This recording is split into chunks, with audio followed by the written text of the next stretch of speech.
Hello. Hello. And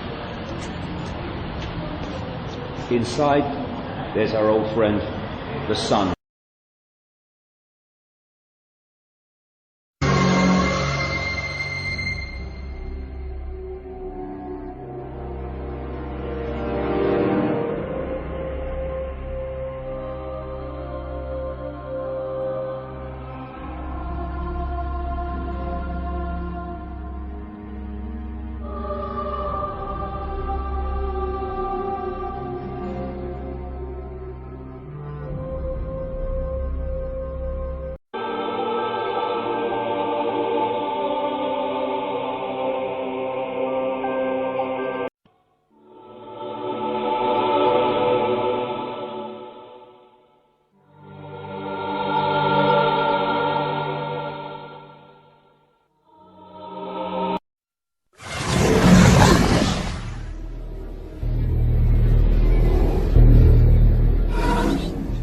Gabriel, muy buenas noches. ¿Qué tal? Buenas noches. Muy buenas noches. Gabriel, voy a empezar por ti. Porque ¿tú crees que el diablo puede tener seguidores en el interior de la Iglesia Católica, Gabriel? Sí, estoy plenamente convencido de que así es. Esto ha sido reconocido hace mucho tiempo por la jerarquía. Lo que la jerarquía niega es que este hecho sea masivo, que tenga mucha repercusión y al mismo tiempo que estén implicados altos jerarcas de la Iglesia, pero que siempre ha habido satanismo en el interior de algunas dependencias, de algunos monasterios, incluso del Vaticano en una época remota, una época renacentista. Pues esto sí ha sido reconocido por la Iglesia. En cuanto a las declaraciones del padre Malachi Martín, han sido calificadas un tanto de excéntricas por los círculos vaticanos, han sido consideradas como fuera de lugar y han sido desmentidas. Sin embargo, algo debe haber de esto, porque Pablo VI, por ejemplo, declaró, que era el Papa que gobernaba en aquella época la Iglesia, declaró que el humo de Satanás ha entrado en el recinto de la Iglesia católica. Y esto sugiere, junto con las denuncias de los grupos disidentes de prelados conocidos como los milenarios, pues sugiere que sí que puede haber algún fundamento. Al fin y al cabo, la Iglesia es una organización formada por personas y el satanismo pues está presente en multitud de organizaciones humanas. ¿Pero quién empresariales, políticas, religiosas, sectarias, de todo tipo. Hay elementos satánicos donde uno menos lo espera, como digo en mi libro, precisamente. Now, I personally am a Christian, but even an atheist should be concerned about the information we're about to bring forward in this new documentary film, The Dark Secrets Inside Bohemian Grove. You see, for over 120-plus years in Northern California, in Sonoma County, on a 2,700-acre secluded redwood grove, leaders from around the world, prime ministers, chancellors, presidents, governors, again, the heads of industry, banking, academia, the media, Hollywood, only a select few, a little over 2,000 people, travel there to engage in bizarre, ancient Canaanite, Luciferian, Babylon mystery religion ceremonies. At least that was the rumors. And so I went to the library and got on the internet and saw many of the mainstream news articles admitting that world leaders do indeed go there, and they fly into San Francisco and other surrounding cities and drive out into the rural hills and mountains of Northern California, and that these stories have been coming out that they worship some 45-foot stone owl god. And then I began to read some of the documentation on this Moloch character of the Old Testament, mentioned many times in Leviticus. That's in the Bible. Why are world leaders traveling to the middle of nowhere to worship this thing? Well, I had to check it out for myself. And I'm proud of my team, the Bohemian Grove.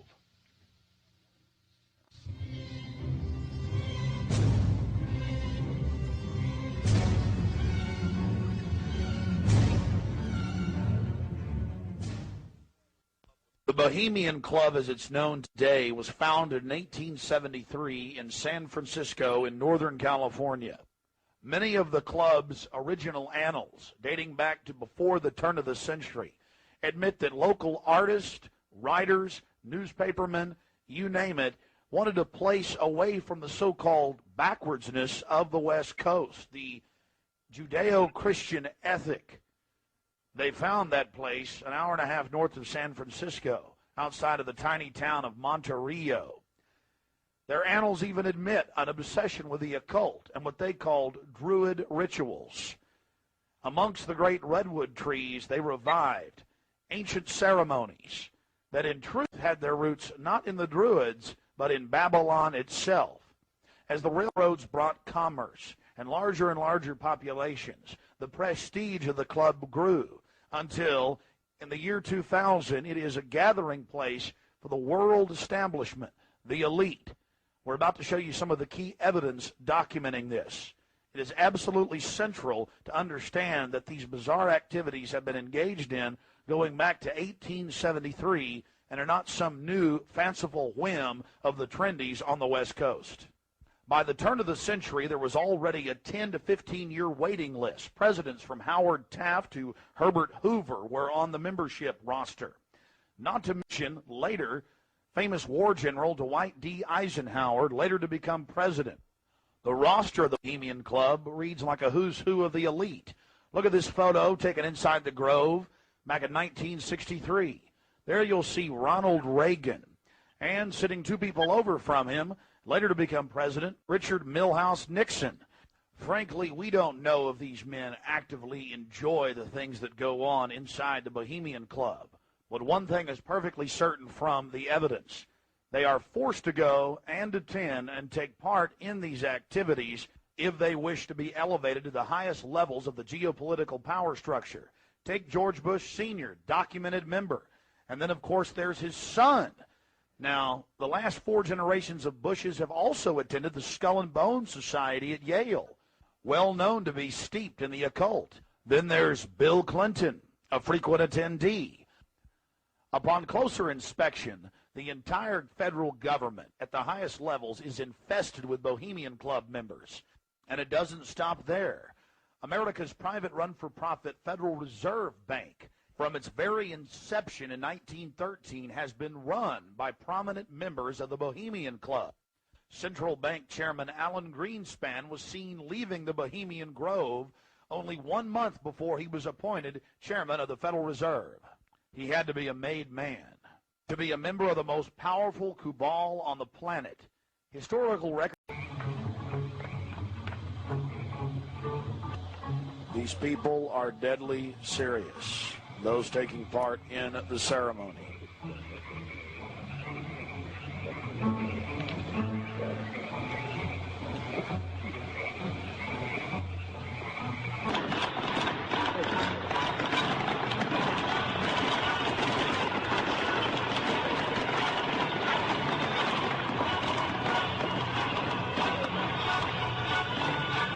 Another point, the pyrotechnics you're seeing going off were being released from beneath little wrought iron crosses about 1.5 feet tall.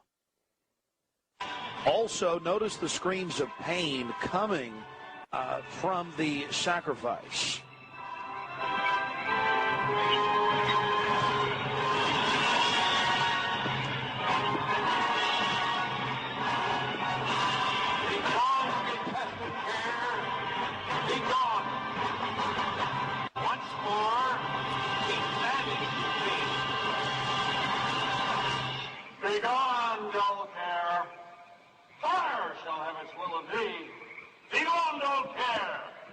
And all the winds, victory with thy ducks.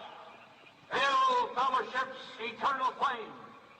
Once again, midsummer sets us free.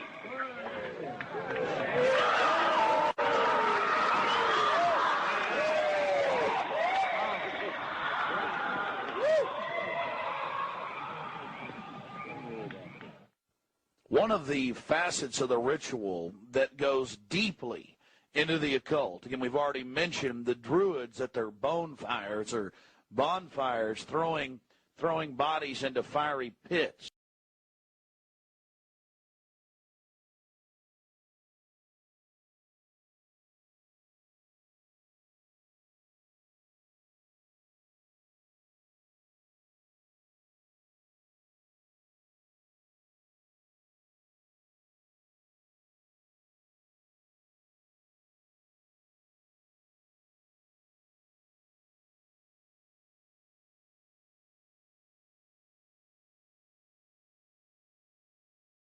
What do you want me to talk about?